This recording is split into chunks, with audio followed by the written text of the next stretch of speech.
SPA dia anao sivana voalohany na préqualification ireo orinasa afaka andray amin'ny andian'ny faharoa na package 2 amin'ny asa-panitarana ny Siranana Tomasina izay vatsian'ny mpanjakana malagasy ny Japonais voly. Ireto avy ireo asa voakasika izany: fanamboarana toeram-piantsonana tsambony na môlina vaovao mirefy 7,700 metatra, fanotofana ranomasina mirefy 10 hektara izay ho atao toerana fitahirizana conteneur, fandalinana ny ranomasina na dragage eo amin'ireo môlina efa atsarana hatramin'ny 9,0 metatra ho an'ny môle C3 ary hatramin'ny 4,0 metatra ho an'ny môle C1 C2. Fanalavana ny rindrim-bato fiarovana amin'ny onjana brise lame ka ho ampina 5,700 metatra ilay efa misy eo. Ahatra 7 taona ny asa saingy hisy ny fandritrana ho apetraka mba ahazon'ny Siranana mihodina trany. Koa miantso ireo orinasa maniry andalo io sivana voalohany mba na registre dimanjato boîte postale 2,700 na iantso ny larana tarby 020 53 321 55 akany ato taratasy fandraisana anjara sy mirakitra ny andinindininy rehetra mahakasika ny fipetratakina amin'izany miaraka amin'ny antoka arabola 10,000 ariary. Ny ato taratasy fandraisana anjara feno dia alefa amin'ny andriamatotaly général ny SPA amin'ny adresy etsy ambony ihany mialohan'ny 4 oktobra 2024 dato ihany amin'ny 9 maraina no anikafana ireo taratasy fandraisana anjara rehetra.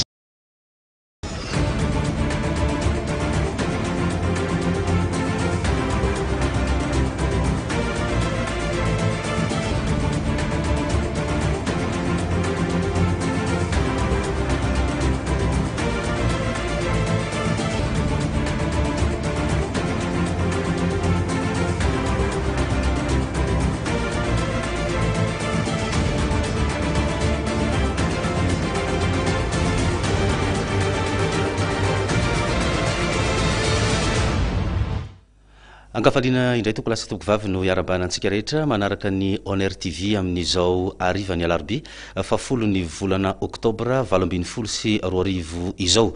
Tonga amin'ny fotoanan'ny On News isika izany hoe ny fampahalalam-baovao. Anasainay anao hanaraka izany hatramin'ny farany. Indroary ny lohatenim-baovaontsika amin'ity ariva ity. Tokony hanana kotombola mazava ny kandidat tsirairay avy mandritra ny fampelezan-kevitra ary vonona hanaramasony mety ho endrika famotsim-bola ny samby finy. Tsy hanoana kandidat tokana ary vonona hiroso amin'ny fifidianana ny firaisan-kinan'ireo kandidat 120. Mety teraka fiakaran'ny vidim-piainana aoriana kely ao ny fivezivezen'ny vola be loatra amin'izao fotoana ny fampelezan-kevitra izao. Nahitana fiakarany 500 ka hatramin'ny 1000 ariary ny kilaon'ny enomby eny amin'ny mpananjara.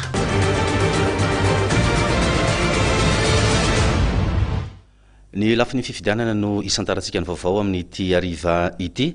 Miroso ary mizotra makany amin'ny fifidianana i Madagasikara amin'izao fotoana izao, na dia eo aza ny fisian'ny sakatsakana samihafa, eo ohatra ny fitakina ataon'ireo firaisan'ny kandidat 120. Manoloana ihany koa ny mety heverin'izy ireo fa lesoka amin'ny fikarakarana ny fifidianana. Ny lisam-pifidianana moa no ambaran'ireto kandidat 120 ireto fa lesoka ao amin'izay fifidianana izay.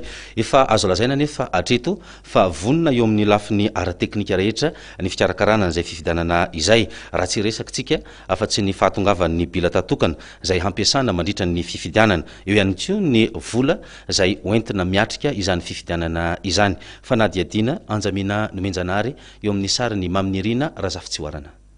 Efa saika nanomboka ny fampelezan-keviny avokoa ny ankamaroan'ireo kandidat mpilatsaka ovidina tamin'ny alalan'ny fomba maro, tao ireo nanokatra izany tamin'ny fitetezam-barotra, tao ihany koa ireo izay namory olona nampafantatra ny tenany sy ny vinany. Ho an'ny eo anivony ny voamera maleo tena misahana ny fifidianana kosa indray dia efa vonona tanteraka izy ireo na amin'ny lafiny ara-teknika izany na amin'ny lafiny ara-pitaovana. Efa nanomboka mantsy amin'izao fotoana izao ny fanontana ireo bileta tokana izay ho ampiasaina mandritra ity fifidianana ity. Efa tomombana ihany koa ny fametrahana ireo toerana ahafahana mandaja-bato. Efa mipetraka ny voamera rehetra takina sy ilaina amin'izany, toy ny voamera mpanaramaso ny serasera, eo ihany koa ireo manaramaso ny volan'ireo kandidat. Izany rehetra izany no midika fa efa miroso sy mizotra tsikelikely makany amin'ny fifidianana i Madagasikara. Etsy andanin'izay, misy amin'ireo kandidat no mitambatra sy mirahina mba hanoherana ny lamina izay efa napetraka ahafahana manatanteraka ny fifidianana. Ireto kandidat izay voalaza fa misy 120 ireto. Ao ihany koa ireo izay mangataka ny mbola tokony hanemorana ny fifidianana indray, izay tokony ho tanterahana ny fafitony volana Novambra ho avy izao izany, araka ny fanapanana navoaka ny teo anivon'ny ACC na ny fitsarana avy momba ny lalam-pandrenana, izay heverina fa toy ny fandikan-dalàna ihany ny fandikana ity daty ity. ary azo everina fa mety vao maika hitondra Madagasikara makany amin'ny fikorotanana ny tsy fanaovana ny fifidianana araka ny fahitandreo mpandinika politika eto amintsika satria arakaraky ny fiamorany ny fifidianana no mahabe olana mety iseho akoatra izay lesika efa hita ny kandida sasany amin'izao fotoana izao. Akoatra izay mety ho tetikady na fetsifetsena ataon'ny kandida sasany ihany koa ny fikasana hanempotra ny fifidianana noho izy ireo izay tsy manana mpanohana na mpanaradia maro anisy. Hevitra mihitsy ny kandida satria araka ilay lazaiko taminao zao hoe misy manao manœuvre dilatoire zany hoe manao afetsifetsena fotsiny fa tsy olany kokory za tsy hanonona anarana fa misy olona zao fantatrao zao fa tsy olany zany kanefa dia misisika ao ihany ary ny sasany tonga dia anakorotana fotsiny ndraiky eo ny pisiny amin'ny zavatra rehetra mba inégociena toerana na inégociena zavatra anyelina any araka ny hevitra any tsara ihany ny resona ny fifidianana satria raha iandry zavatra maro samy hafa antsika etisy problème zavatra ige arakaraky ny hoe anemorana fifidianana nisy zavatra sefoana nisy zavatra sefoana nisy zavatra sefoana efa tsy maîtrisena tsony ny zavatra rehetra fa mila manapa-kevitra mihitsy hoe atao fifidianana sa tsy atao ahembotra sa tsy ahembotra io zany zay lazaina hoe rehefa mitondra firenena tsisy zavatra 100% zany fa rehefa manana majorité nieritreretinao dia mandrosa firenena. Araka izany tsy ho vahaolana ho an'ny firenena aloha hatreto ny fanemorana ny fifidianana amin'ny mahatany demokratika any Madagasikara. Efa niresaka n'izay kandida 120 izay ihany isika dia manambara izy ireo fa tsy marina ny feo mandeha fa anoana kandida tokana ireto firaisankina ny kandida 120 ireto. Tsy matahotra fifidianana ihany koa izy ireo araka ny nambara ny solotena ny kandida Zavao Jean-Louis. Na dia nisy aza ny fivoriana izay nirahany teny amin'ny trano fonenan'ny amiral Didier Ratsiraka ny alatsinainy lasa teo izay tsy fantatra mazava moa hatreto ny votoatin'ny resaka. Nandritra n'izany moa no nilazany izy ireo fa misy ny tsirariny ka tokony ho toerina amin'ny fanaovana izay fifidianana izay ka hanairana ireo tompona andraikitra mba hijery akaiky ny makasika izay mba tsy hiteraka korontana indray eto amin'ny firenena. Anjaminano Menjanary sy Maminirina Razafy Tsiwarana. Anao fampelezan-kevitra ihany ireo kandida mivondrona ao anatin'ny firaisankina izay ahitana kandida miisa 120 saingy mialohana izany dia miandry ny fampiatsoniny avy eo anivon'ny Vaomera-Mahaleo teny amin'izana ny fifidianana aloha izy ireo na ny seni ahafahana mifampiresaka sy mitady vahaolana amin'ny ahihany ireto kandida ireto.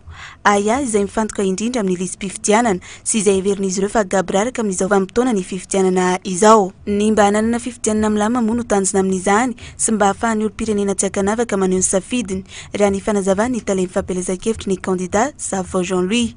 Raha tsy ahivina moa dia nisy ny fivoriana izay efa niarahany ireto kandida ny firaisankina ireto teny amin'ny trano fonenana Andriamatoa Didier Ratsiraka ary taorian'izay dia nandeha ny feo fa kandida iray ihany no toanan'izy ireo. Saingy nadiso izany vaovao izany ny taleny fampelezan-kevitra ny kandida Zavao Jean-Louis na dia tsy naharaisambaovao mahakasika izay tena votoantony sy tapaka nandritra izany fivoriana izany azy izy ireo. Makasika misy fifidianana apidia koa proof sy tedavana fanazavana feno amin'ny seny satria tovizalaja kandida rehetra ao anatin'ny fangararany fifidianana zay angamba ny azo lasainao iraisan'ny kandida rehetra fa ao tsy misy mihitsy zany hoe andehanoana andrakotina rabe sao daholo reo miela anaty Facebook reo hoe kandida tokana zany tsy marina zany ahoana moa ny andehanana samy nanana ny herikony ary io ny fitiava-tanorazany ka za manokana zany mametraka an'izay hoe resaka tsao daholo reo miely reo zay tsy manana heritreritra noana andrakotina rabia fa dia zay dia mitana ma numéro 29 anay zay dia mitana ma Zavao Jean-Louis anay ary zay dia mitana amin'ny projet de société anay ka tsy mitomboka mihitsy hoe anoana candidature zay resaka tsy marina zany. Andrasana araka izany izay mety ho fanapahan-kevitra ireto kandida ireto aoriana izay fampiatsoana ataony eo anivony Vaomera-Mahaleo teny amin'isana ny fifidianana azy ireo izay.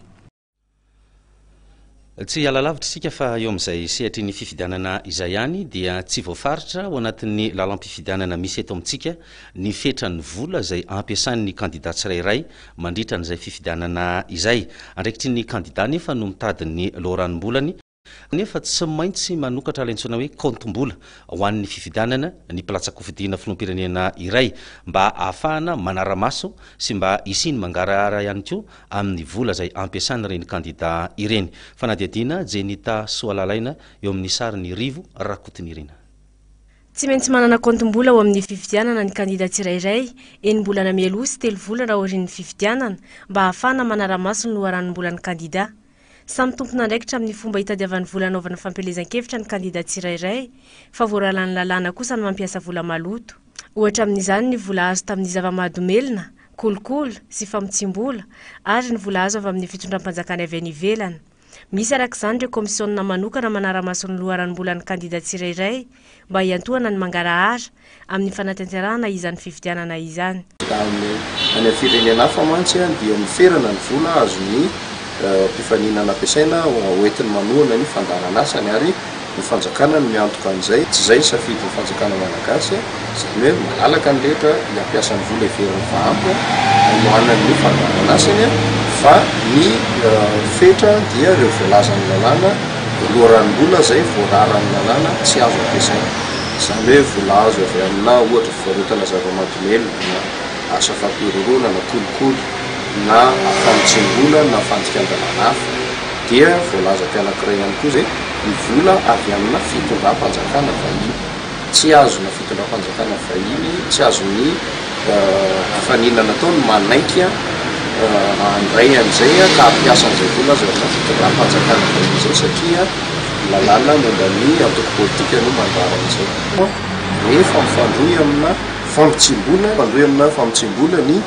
vola ampiasain'ny mpifaninana tsirairay avy dia azo samifanana atao zany ny manao ny asany amin'izay. Raha sendra misy mifanohitra amin'ny lalàna ny fahazon'ireo kandida ny vola ampiasaina dia tsy ho azon'ny kandida ampiasaina izany vola izany ary mandray andraikitra avy hatrany ny samifinina fa malalaka tsara kosa ny kandida ampiasan'ny volana raha toa ka manara-dalàna ny loharanony izany. Marina moa fa azonao arahanao amin'ny Star Times canal fa 7 ny Honor TV manomboka izao fa izany eo amin'izay resaka fivezivezen'ny vola izay ihany isika satria dia mitobaka tokoa ny vola rehefa fotoana fampelezan-kevitra sahala amin'izao tsy hitondra tombony ho an'ny toe-karena eto Madagasikara izay fifamezivezen'ny vola maro be eto amintsika izao amin'izay vanim-potoana ny fifidianana izao hoy ny mpahay toe-karena malagasy mety hitarika makany amin'ny fiakaran'ny vidim-piainana mihitsy ary zany aoriana kely noho ny mbola tsy fananany Madagasikara ny politika mazava momba ny vola. Anja minano menjanary sy maminirina raha zafy tsy hoarana no nanao ny fanadiadiana. Tsy tokony ho gaga ny rehetra raha toa ka mety ahitana fiakarana indray ny vidim-piainana aoriana kely ao vokatry ny fifamezivezeny ny vola be loatra amin'izao vanim-potoana ny fifidianana izao. Raha ny hita mantsy ankehitriny maro ny vola vahiny miditra eto Madagasikara amin'ny fikarakarana ny fifidianana noho ny fanampiana ara-bola ataon'ireo mpiara-miombona antoka sy ny firenena vahiny samihafa manohana antsika amin'ny fifidianana. Ankoatra izay anisan'ny mampitombo vola mifamezivezy ihany koa izao vanim-potoana ny fampelezan-kevitra izao. Maro amin'ny kandida mantsy no mampiasa vola be amin'izany ka antony mety hampiakatra izay vidim-piainana izay moa ny mbola tsy fametrahan'ireo mpitondra ny fandiminy politika ny vola eto amintsika. Araka ny volazako teo ny fisian'ny vola mifamezivezy foezaka dia tsy hitondra fampandrosoana raha toe-karena mihitsy na oviana ny zava-doza mety hotenany aza dia ny fiakarany sondro vidim-piainana miompampana na ilay hoe inflation ka noho izany dia misy politika koa izay apetraka politika ny vola mikasika an'izany ankoatra ny fanaraha-maso izay efa ataon'ireo tompony andraikitra mikasika an'izany toy ny hoe samifinina sy misy SPF dia misy koa zany ny politika ny vola ataon'ny banky foibe amin'ny fotoana tsy amin'ny fotoana fifidianana ihany fa amin'ny fotoana izay isiny ny vola vahiny miditra betsaka eto amintsika misy ilay hoe stérilisation zany izay apetraka ka aza mananteny isika malagasy fa ao anatin'ny fifidianana ny fisian'ny vola mifamezivezy be dia ho lasa mpanankarenitsika diso izay fomba fijery izay zany fa ny fametrahana politika maharitra eo amin'ny lafiny ara-ekônomika ny tokony vandohan-drara sy adevitra atao mandritra ny fampelezan-kevitra amin'izao fotoana izao. Andrasana amin'izay filovao video araka izany izay fametrahana ny politika ny vola izay. Eo amin'izay raharam-pirenena izay ihany dia manome 12 ora ho an'ny filohan'ny fitsarana avy momba lalam-panorenana Jean-Éric Rakotoarson mba hametra-pialana sy ny mpitondra fanjakana ihany koa mba hametra-pialana ny fitambaran'olom-pirenena mivondrona ao anatina fikambanana maromaro. Eo ihany koa ny tokony antsony izy ireo ny tokony andraisana andraikitra ny olana ara-tsosialy, ara-ekônomika sy ara-politika izay hitan'izy ireo eto Madagasikara. Fa raha tsy izany dia handraian'ny andraikiny ireto fikambanana ireto. Ankoatr'izay moa dia manao antsoavo amin'ny seny ihany ko izy ireo mba hijery manokana ny lisym-pifidianana izay mampikaikaika ny maro amin'izao fotoana izao. Anjamina nomenjanary no anao fanadihadiana eo amin'ny sary ny maminirina raha zafy-tsy hoarana. Eto zay da mametraka ao an'Andriamantofilohan'ny ACC. Manome anao 20 ora zahay ametrahana felana. 20 ora Andriamantoa zahay literakotarso nangatahana anao ametrahana felana. Lehilahy lehibe anao, mpahay lalàna anao fa tsy mpanitsakitsaka lalàna. Rehefa tsy vitanao io a melahy enao, melahy enao. Eto sy marato-pamampinamana sy mafianakaviana mihitsy eto. Raha zay ho an'ny seny ataovy mazava ny lisym-pifidianana io. Ataovy mazava ny lisym-pifidianana. Izahay mangataka révisena ny lisym-pifidianana satria maro be ny olona tsy tafiditra anaty lisym-pifidianana. Raha ho tany saina eto ny zavatra tsy mety eto amin'ity firenena ity, na rapitso maraina ary tsika menakafo tsy tafasaraka eto. Fa tsotra ny teninay. Andriamantoa sy Ramatoa isany mpitondra nyity fanjakana, mpitondra nyity tany firenena malagasy ity, mandraisinareo andraikitra ao anatin'ny 12 ora koa. Rehefa tsy mandray andraikitra nareo dia zahay no andray andraikitra. Ny hevitra moa terabary samy manana ny fomba fiheverany tokony hitondrana ny raharam-pirenena. Ny tsirairay fa ho ajanontsika eo aloha ny resaka fifidianana sy ny resaka politika fa hivadika lafiny sosialy isika. Nahitana fiakarany 500 ka hatramin'ny 10 ariary ny kilao ny omby enomby eny amin'ny Mpanjara. Tsy maharaka ny filàn'ny malagasy tsony amin'izao fotoana izao ny omby misy eto amintsika ka izay no mahatonga izay fiakarana izay. Mitaraina ihany koa na ny mpivarotra na ny mpividy fa noho ny fanondranana omby makany velany no antony ihany koa mahatonga izay fiakarana izay. Horantsika eny ity fanadihadiana hoentin'ny Clara Raolomanantsoa eo amin'ny sary ny avitra lalaina ity. Ahitana fiakarana isan'andro ny vidiny enomby amin'izao fotoana izao. Mitaraina ireo mpividy ary voatery tsy maintsy mampiena ny filany. Raha intelo na inefatra isan-kerinandro mantsy no mihinana izany hena izany ny olona teo aloha dia lasa indroa na indray mandeha isan-kerinandro ihany sisa. Vitsy sisa ireo malagasy mahazaka izany vidiny izany ary mihinana isan'andro, saingana izany aza tsy mitovy amin'ny taloha intsony koa ny lanjany. Miakatra isan-kerinandro sa vao tamin'ny farany herinandro vao vidy teo dia izao dia efa miakatra. Dia lasa ahoana petraka an'izay amin'ny fanandavanandro? Izay feky dia raha malala misy fiantraikany be mihitsy dia ahiny. Taloha izao fa ohatra izao zany ilay izy ilay fiainana efa sarotra dia efa ferana mihitsy hoe hatreto ihany hoe tsy mety mizaotra par jour ny zavatra molana. Fiainana efa sarotra fa na dia lafo. Atao hoe taloha mba mihinana telo isan-kerinandro dia mihinana indroa isan-kerinandro. Zany dia ohatran'ny eo ihany zany zao ohatrany tsy dia nakatra tsy dia tsy misy kely amona isan'andro fa kely tsy arakaraky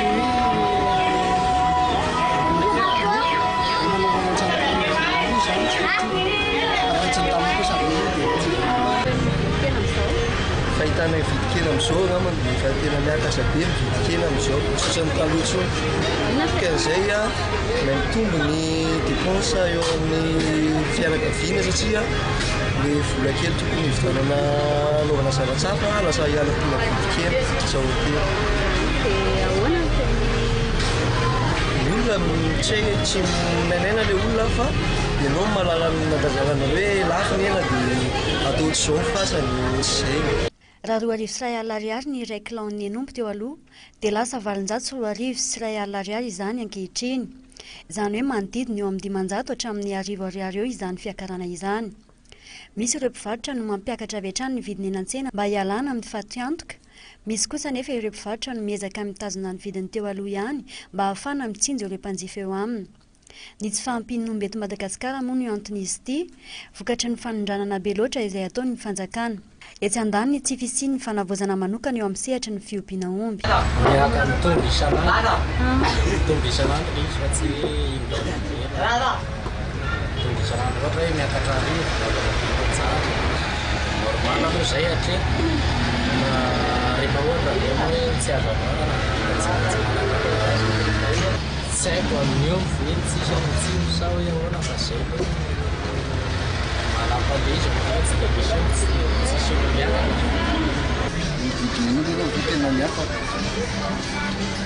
Ary tena miakatra be mihitsy fa tsy tony fiakatra misy ataony. Zany ve dia atao mahagagy rehefa mialafo ny zavatra dia mivitsy ny mpividy mazava ho azy. Amin'ny fahafantarako azy efa tena mivitsy ny eto Madagasikara. Tsisy politika fanatsarana nataon'ny tantana teto an-be zany fa ny anondrankena sy ny anondrana hena sy anondrana omby fa tsisy hoe politika fanatsarana fiompiana omby teto Madagasikara fa amin'izay nahatsiarovako tena aloha mbola tsisy an'izany angamba. Ino raha tiako ampitaina hoe ho amin'ny fitondra izay ho avy eo mba heritreritra ny anativa kanefa ho tanteraka ho an'ny asako manokana. Tokony asiana ny fanatsarana ny resaka fiompiana omby mba ahafahan'ny malagasy tsirairay mihinan-kena ohatra efa zara raha mihinana izy amin'izao. Lafo ny vidin'ny henan-kisoa raha oharina amin'ny vidin'ny henomby hatramin'izay.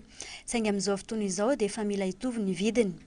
Andrasana araka izany ny fandraisana andraikitry ny fanjakana mba hijery manokana ity sehatry ny fiompiana omby ity mba ahafahana manome fahafam-po ho an'ny mpanjifa. Zay ny mahakasika n'iny vaovao iny fa hanatanteraka hetsika kosa ny onivon'ny sampam-piofanana toe-karena eo anivon'ny université eto amintsika miaraka amin'ny FTMS ary ireo mpiara-miombonantoka aminy. Ity atrikasa ity moa dia hampivelarana ny olona amin'ny fahaiza mitantana. Ny 13 oktobra ho avy zao dia isin'ny fampiratiana etsy amin'ny Alliance Française Andavamamba mahakasika ny tantara ny toe-karena teto Madagasikara ary tsy farana raha tsy ny fiandohan'ny volana Novambra. Manomboka ny 14 ka hatramin'ny 16 oktobra kosa dia isy ny famelabelara-kevitra izay hatao mahakasika indrindra izay resaka toe-karena izay fitantanana lakilen'ny fampandrosoana izay moa no loha-hevitra hoentin'izy ireo ao anatin'ity valandresaka sy famelabelara-kevitra ity. Clara Raolo-Manantsoa sy Avitra Lalaina no mitondra ny vaovao. Fanabeazana ny tena fanabeazana ny pirenena zany mba anana fomba fijery zany tsika afaka hoe miady hevitra manana hevitra azo ampidiana zany mahakasika ny amin'ny teny vahiny izy hoe gouvernance zay zany ny famelabelara-kevitra ny eto amin'ny fampirantiana zany l'histoire économique de Madagascar zany hoe ilay tantara Madagasikara toe-karena amin'ny sehatra maro samihafa anatin'ny toe-karena fa ihany koa le fahaiza mitondra zay le gouvernance fa ny eny akato zany amin'ilay famelabelara-kevitra dia ny resaka momba ny fahaiza mitondra gouvernance dia le gouvernance io zany misy apetraka amin'ny lafin-javatra maromaro amin'ny teny vahiny teny koa misy gouvernance économique, misy gouvernance politique, misy ny hoe gouvernance amin'ny resaka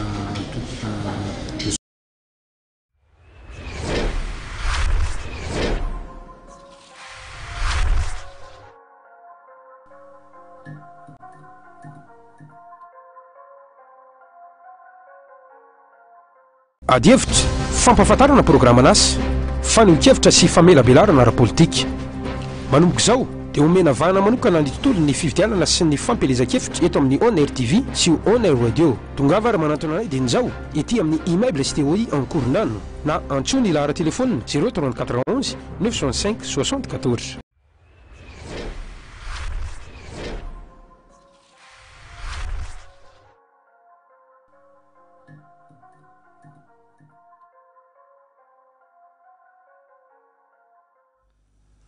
Ny resaka fifamoivoizana kosa no hanoizantsika ny vaovao. Amin'ny ankapobeny dia samy manao izay tiany ny mpampiasa lalana eto Antananarivo renivohitra. Tsy voaja intsony ny toerana voatokana ho an'ny fiarakodia na ny toerana izay natokana ho an'ny mpandeha tongotra. ary ny arabe moa zay tokonyreo fiara ihany no mampiasa azy na ihany ko ny moto. Tokony isy araka zany ny fijerena manokana izay rehetra izay anisany ihany ko mahatonga ny fitohanana ny fifamoivozana eto Antananarivo renivohitra. Antananarivo moa zay renivohitry Madagasikara. Fanuela Randrianantenaina sy Tiavina Rakotonirina. Tsikaritra fa samy manao izay mety amin'ny avokoa ireo mpampiasa ny lalana eto an-drenivohitra amin'izao fotoana izao. Raha ny tokony izy mantsy dia tokony hajaina avokoa ireo rindran-damina amin'ny fifamezivezena toy ny arabe izay natokana ho an'ireo fiara mpitatitra sy izay momba amin'ny fifamoivozana ihany. Ny tsena ho amin'ny mpivarotra ary ny trottoir dia ho an'ireo mpandeha an-tongotra. Tsy izay nefa ny zava-misy fa samy manao izay mety amin'ny avokoa toy itony sarety mpitaona entana tony izay mitondra entana maro kanefa dia mitarika fitohanana fifamoivozana izany. Ary ihany koa ireo sarety mampidina entana eraky ny sisiny arabe. Maneho ny hevo mikasika io zava-misy io moa ireo mponina. Tsy voahaja mihitsy ny aloha le zany fandaminana eto amin'ny Antananarivo. Tokony samy anana ny toerana misy azy ny arabe tokony ho an'ny mpandeha tongotra ihany.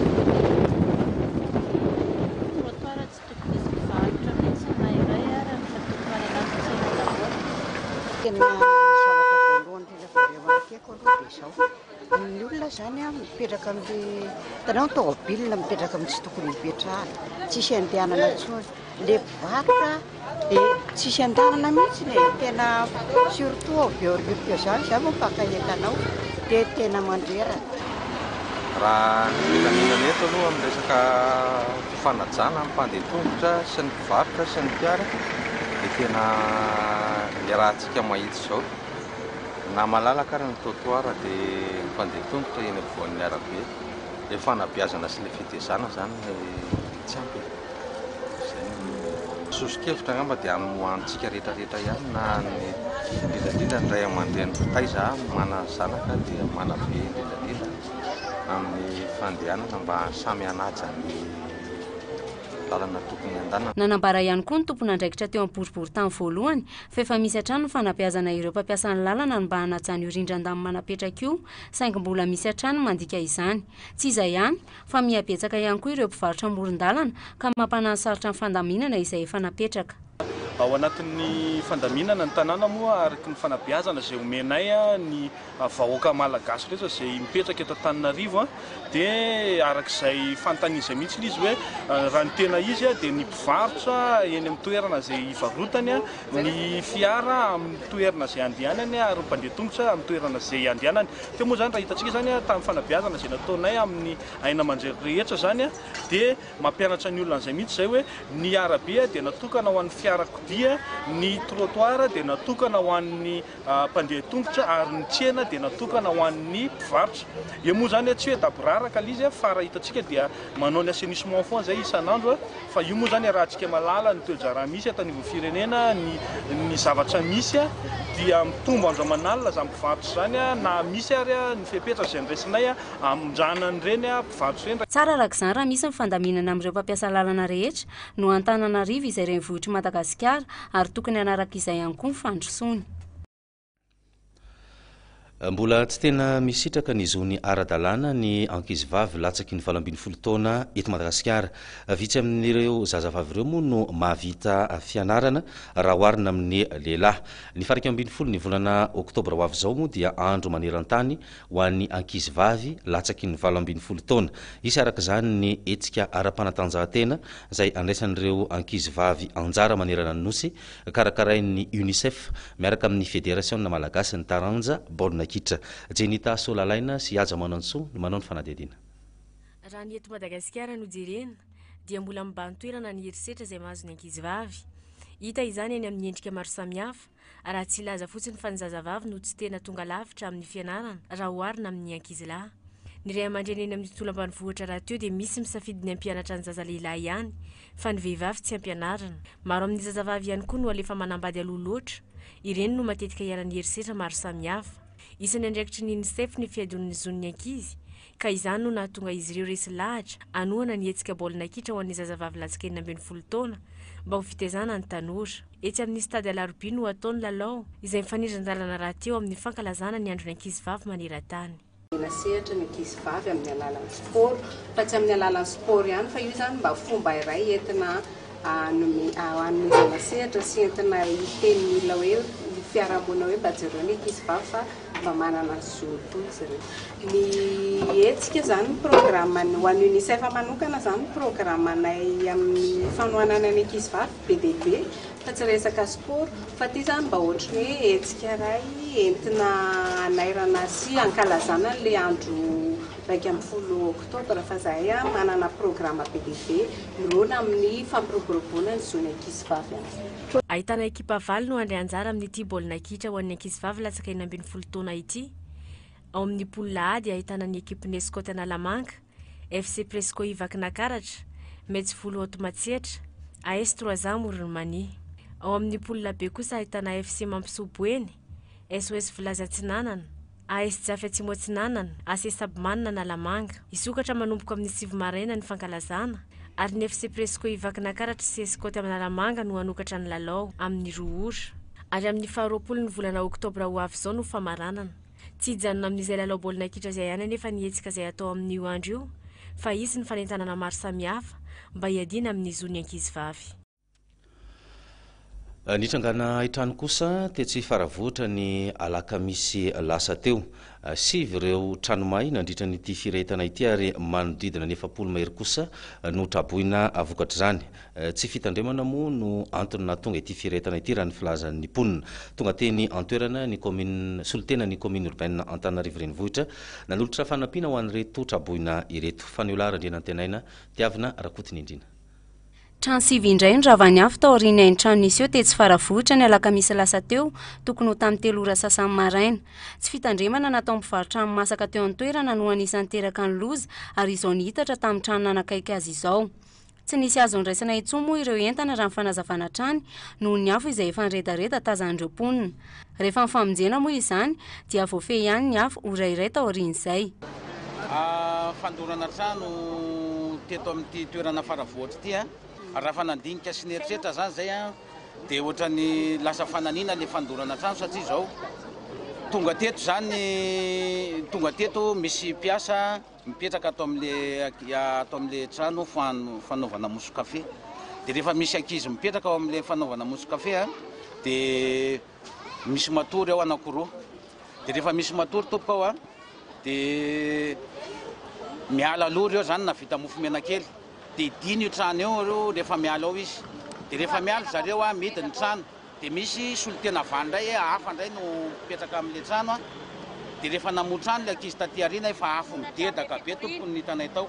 Etsy ankilany tsy nitazapotsiny ireo mpiarabelona aminy ireo teo anivon'ny commune renivohitra Antananarivo fa tonga nanome fanampiana ireto traboina ireto ny solitena vao amin'izy ireo androany ka ireo kojakoja ilaina amin'ny fidiran'ny mpianatra toy kopy ny tena tao amin'izany. Tsy izay ihany fa mbola mikasany an'olotra fitaovana entina manamboatra ireo trano rava ireo ihany koa izy ireo. Ka nalefa andramatoben'ny tanàna amin'izao vona manjoany reto mpiaramonina eto Antananarivo dita tanatin'ny boriboritany voalohany lehibe dia lehibe tokony efa izy satria tsy vitan'ny nanaterana sakafo sy fitaovam-pihinanana fa ao koa ny tena fanaterana ny kojakoja fanamboarana lehibe dia ny matériaux de construction izay mbola alefa rapitso fa ireo aloha no natao androany zany ao anatin'izao lanonana tsotsotra fohifohy izao. Mila mitandrina avokoa ny rehetra amin'ny afo no izy ireny mampidi-doza ao anatin'ny fotoana fohy raha tsy ampy famailona. Nanolotra fanampiana ho an'ny mpilalao rugby etsy Besarety ny fikambanana Zagasy. Ny fanatsarana ny tontolon'ny fanatanjahantena amin'ity fokontany ity moa no antony nanolorana izao fitaovana izao. Ankoatran'izay ihany koa dia nanolotra fahitalavitra miaraka amin'ny décodeur sy godasy maromaro ho an'ireto mpanao rugby etsy Besarety ireto ity fikambanana ity. Clara Raolomanantsoa sy Avitra Lalaina no nanangona ny vaovao. No natao zany dia fandraisana tanana ny fampitaovana azy ireo mba hanomezana herijika an'zareo hirosy lavidavitra kokoa ary zany mihintsy manantena raha mifahitana zay atao hoe tosika amin'ny fanomezana zay fa ho tonga amin'izay tanjona champion de mada zay ny Besarety raha fijerina azy raha fizotrany amin'izao taona izao satria efa nandresy ny vice champion ry zareo satria hitanareo fa rugby zany tsy mora ny fampitaovana ao anatin'izany maillot godasy baolina moa satria ataonay mihitsy hoe misy baolina anaovana entraînement sy ny karazany rehefa fampitaovana ilaina atongavana amin'izay le tanjon'izay dia omeny zagasy ny Besarety avokoa. Tamin'ny tao anatin'ny telo taona zay zao zay farana championnat manga zay championnat manga dia champion de Madagascar zay dia zao moa zao tafavatra champion soloty zao zany zay zao dia tsika mitazana azy eo moa fa antsika afaka manjosa izy zao. Hatreto aloha mbola tsy resy ny Besarety zany nandehanana championnat zay. Na talohan'izay koa zany na ny vehivavy zay sivy taona champion de Madame foana telo taona kary zany tena nisesy fa tamin'ny farany teo zany champion de Madame.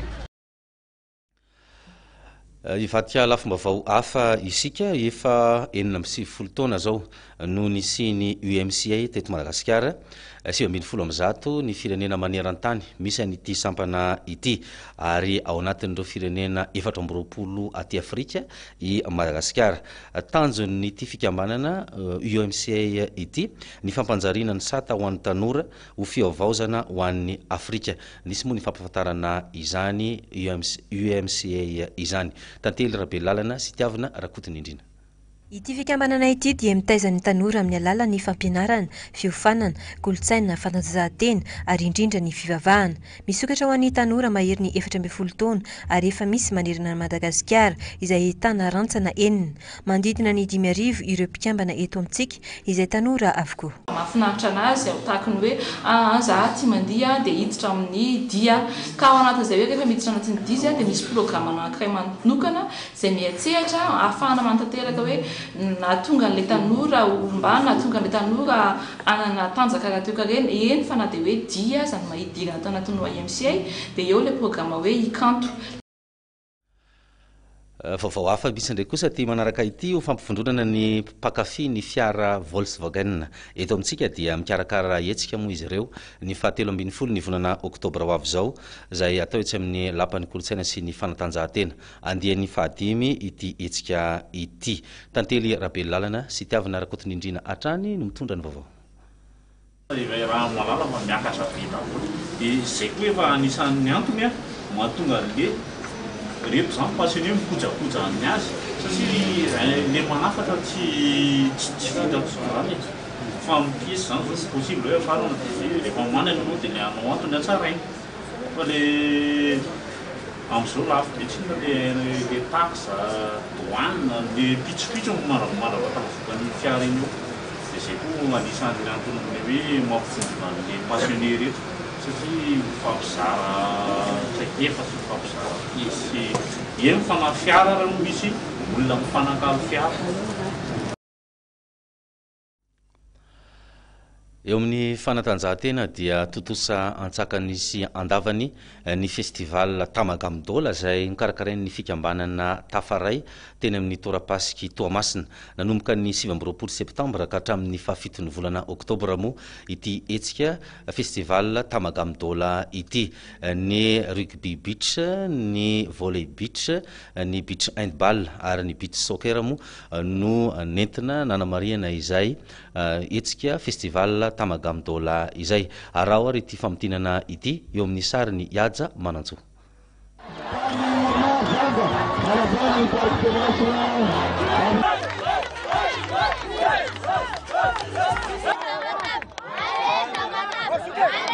Fombiazana tanteraka ny festival Tamagamdola nokarakarain'ny fikambanana Tafaray teto amin'ny torapasiky Toamasina.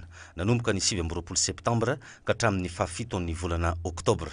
Taranja 4 no ny faninanana teto, teo ny beach volley izay nahitana mpandray anjara 10, ny beach handball nahitana mpandray anjara 4 izay sambany vao nahitana izany teto Madagasikara, ny beach rugby izay nahitana 9 ihany koa ny ekipa mpandray anjara ary sambany ihany koa ny nisan'izany beach rugby izany.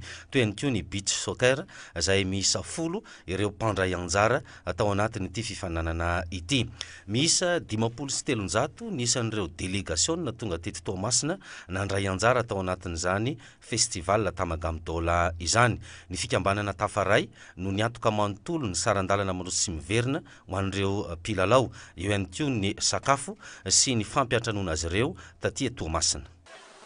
Ny fikambanana Tafaray dia miara-miasa amin'olona be da be izay manome fahatokisana azy.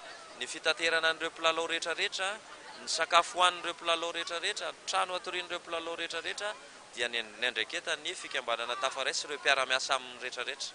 toy izao ny vokatra teo amin'ny fifaninanana isaky ny taranja teo amin'ny taranja beach volley dia nisy te photo avy eto Toamasina no nandrombaka ny amboara rehefa nandresy ny ekipa voafantina Antananarivo tamin'ny seta ronoaotra.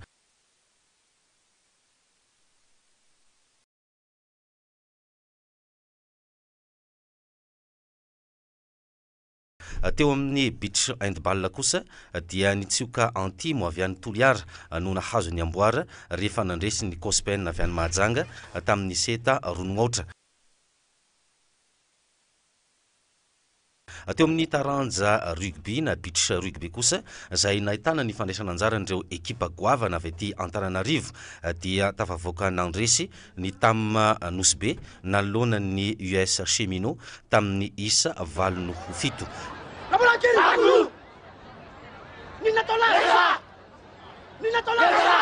Dia misaotra betsaka an'ireo mpikarakara sy mpanday zay satria afa-po dia afa-po tokoa zahay tamin'ny fikarakarana na araka sakafo na ara-trano na ara-materiel rehetrarehetra dia tomomba avokoa dia misaotra anareo mpikarakara zahay.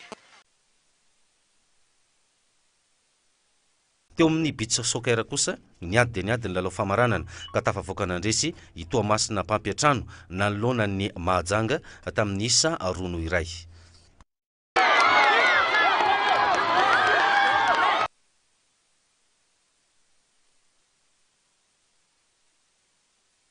Toy ny fanaon'ny fikambanana Tafaray hatramin'izay anatina fikarakarana hetsika tahaka itony ny vola azo rehetra dia omena manontolo ny hôpitaly be eto Toamasina. Izany hoe ny vidim-pidirana zany izay azo nandritra n'ity festival Tamagamindola ity dia atolotra ho an'ny hôpitaly be ny Toamasina ka fantatra fa manodidina ny 4.7 ariary izay vola izay. Any amin'ny hôpitaly ilay izy satria any ane mame ainy ny aina ny zava-dehibe. Eto misy olona manao sport dia tsemboka izy dia iny atsemboany iny ny amezany aina indray an'le any amin'ny hôpitaly olona marariny any dia apitsika any mba ho velona aina ny zava-dehibe. Hitanareo ny etsika androany nisy beach soccer, nisy rugby beach, nisy hand beach, nisy beach volley. Tany Anosbe raha fantatrareo tany Anosbe nisy nanambotsika ekipa avy any La Réunion tonga, ny ekipa avy any Mayotte tonga, ny ekipa avy any Athènes Grèce tonga. Anatitra ny anazy dia nomena ny hôpitaly ny Anosbe koa zany. Izay toerana andalovana dia mahazo ny anjarany avy. Fahitana ny fandraisana anjara mivoaka Toamasina izay aloha dia gaga satria tsy nampozinay ho be olona be ohatran'ireny izy. Fa aminay zany tonga tany amin'ilay vahoaka ilay afatra dia namaly ny antso izy isaorana be da be ny vahoaka ny Toamasina zany. Hafa mihitsy izy satria nampiavaka azy ny tompo tanàna no nibata ny kopy teo amin'ny foty, nibata ny kopy teo amin'ny volley. Mazava ho azy manaraka ilay ambiance an'ilay izy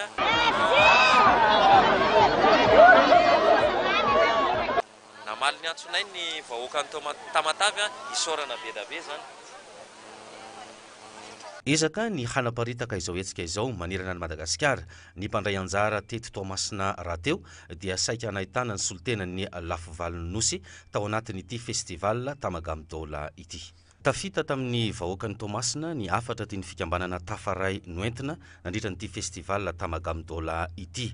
Aza mitsipadoa lakany tana vokatr'izay vory marobe izy ireo no tonga nanaraka ity festival Tamagamindola ity hatramin'ny lalao famaranana. Izay ny Tamagamindola tany Toamasina fa eo amin'ny fanatanjahantena moa zany dia amin'ity anio ity no ifandona amin'ny Guinée équatoriale ny Barea ny Madagasikara efa tonga any an-toerana ireo mpilalao sy ny mpanazatra. Ny 17 ny volana oktobra kosa no anaovana ny lalao miverina eo amin'izay Barea Madagasikara sy Guinée équatoriale izay etsy votovorona. Izay ny koa no nentsika namarana ny vaovao tamin'izao hariva izao. Misaotra anao naharitra nijery zany hatramin'ny farany. Aorianan'ity vaovao ity moa zany dia horonan-tsary mihetsika no arahantsika eto amin'ny Honor TV. Aza dino efa azonao arahana ao amin'ny Star Times ny Honor TV eo amin'ny canal 700. Mametraka mandrafitafa, tompoko lasy, tompoko vavy.